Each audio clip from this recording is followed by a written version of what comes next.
এই পৃথিবীতে যার বাবা নাই সেই কিন্তু বুঝতে পারবে বাবা না থাকাটা কতটা কষ্টদায়ক। মেয়েরা তো সবচেয়ে বেশি বাবার পাগল হয় আর বাবারা সবচেয়ে বেশি মেয়েকে ভালোবাসে। বিয়ের পরেই তো একটা মেয়ে বুঝতে পারে বাবা মা থেকে পৃথিবীতে আপন বলতে আর কেউই নাই। আমার বিয়ের পর থেকে গত 1 বছর ধরে আমার বাবা সবচেয়ে বেশি অসুস্থ।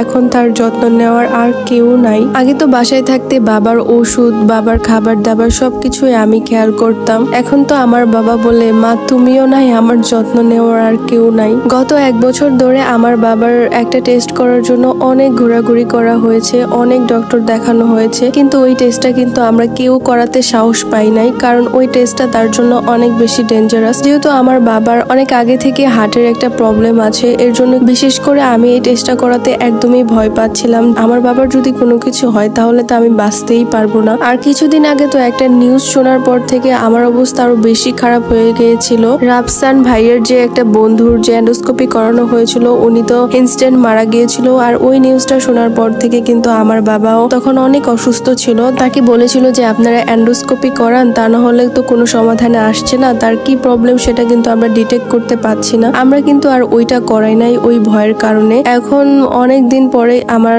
বাবা অনেকটা স্ট্রং হয়েছে যে এইভাবে আর কতদিন থাকবো মা, চলো আজকে এই টেস্টটা করাই। তো আমার বাবা তো একা একাই যাইতে চাইছিল। আমি আর এই অসুস্থতাটা সহ্য করতে পারছি না, রেগুলারই এত খারাপ লাগছে, তার থেকে একটা রিস্কই নেই। এর জন্য বাবার এত কষ্ট হয় বিধায় তার জন্য মনটাকে অনেক বেশি শক্ত করছি যে না থাক, আজকে এই টেস্টটা তার করাই। আর এন্ডোস্কোপির রুমে তো কাউকে ঢুকতে দেয় না। আমি তো অনেকবার ঢুকতে চেয়েছিলাম আর আমাকে তো ঢুকতে দিল না। আমি তো ভিতর থেকে কান পেতে শুনছিলাম যে কি হচ্ছে না হচ্ছে। বাবা 2বার কাশি দিয়েছিল, সেটাও শুনছিলাম। বুক ধড়পড় করছে, অনেক খারাপ লাগছে যে কি হবে না হবে। আমার তো হাত পা কাঁপাও শুরু করছিল। তো 1-1.5 মিনিট পর যখন আমার বাবার চেহারাটা দেখতে পারলাম, তখন মনে হলো না, আমার ভিতরে আবার জানটা চলে আসছে। ওই মোমেন্টটাতে আমার মনে হচ্ছিল যে আমি এখনই মনে হয় দম বন্ধ হয়ে মরে যাব।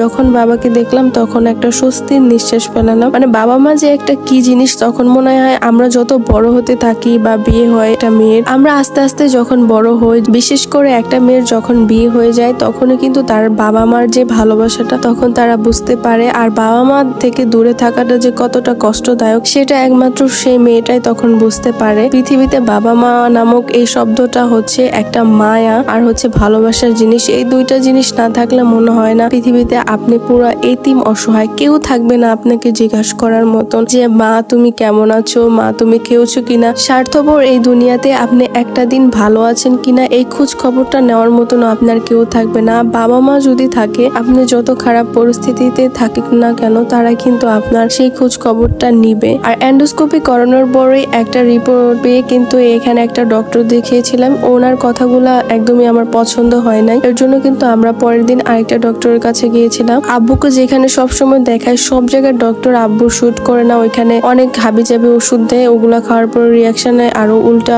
সাইড ইফেক্ট হয়ে যায়, শরীরের অবস্থা আরো খারাপ হয়ে যায়। আর এর আগেও তো আমার বাবা অনেক অসুস্থ ছিল। আমার বিয়ের পরপরই এত অবস্থা খারাপ ছিল। গত কুরবানি ঈদের সময় আমি পুরা টাইমটাই কিন্তু হসপিটালে ছিলাম। আর ওই দিনগুলাতে আমি বুঝেছিলাম যে বাবা হচ্ছে জীবনে কতটা জরুরি, আর বাবা আমার কিছু হয়ে গেলে যে কেমন লাগে তখনই কিন্তু আমরা বুঝতে পারি। 2 মাসও আগে হচ্ছে আমার বাবা অনেক গুরুতর হচ্ছে অসুস্থ ছিল। প্রায় টাইমে বাবাকে অনেক অসুস্থ হয়ে যায়, তখন অনেক হসপিটালে ভর্তি রাখতে হয়। আর এখন তো আমার বাবার যে সমস্যাটা ছিল ওইটাও ধরা পড়ছে। আর এখন যেহেতু আমার বাবার অসুখটা ধরা পড়ছে, ইনশাল্লাহ আল্লাহ তাআলা চাইলে ওই অসুখটাও সারিয়ে নেবে। আর আপনারা সবাই কিন্তু আমার বাবার জন্য একটু বেশি বেশি দোয়া করবেন, আমার বাবা যেন সুস্থ হয়ে যায়। আর ওইখান থেকে ডক্টর দেখিয়ে কিন্তু ওষুধ কিনে আমরা হচ্ছে আবার বাসায় চলে আসছিলাম। আর আমার বাবার অসুস্থ হইলে আমি একদমই ঠিক থাকতে পারি না, কারো হাতে আমার বাবাকে ছাড়তে পারি না, অনেক বেশি ভয় হয়। আমি নিজে যে এর জন্য ডক্টর দেখায় আসি। আর এত বেশি ব্যস্ত থাকার পরেও কিন্তু আমার বাবার জন্য মনে হয় সবার আগে সময় দেওয়াটা জরুরি। আর লাস্ট অব্দি একটা কথাই বলতে চাই, আমার বাবার জন্য আপনারা একটু দোয়া করবেন যেন আমার বাবা তাড়াতাড়ি সুস্থ হয়ে যায়।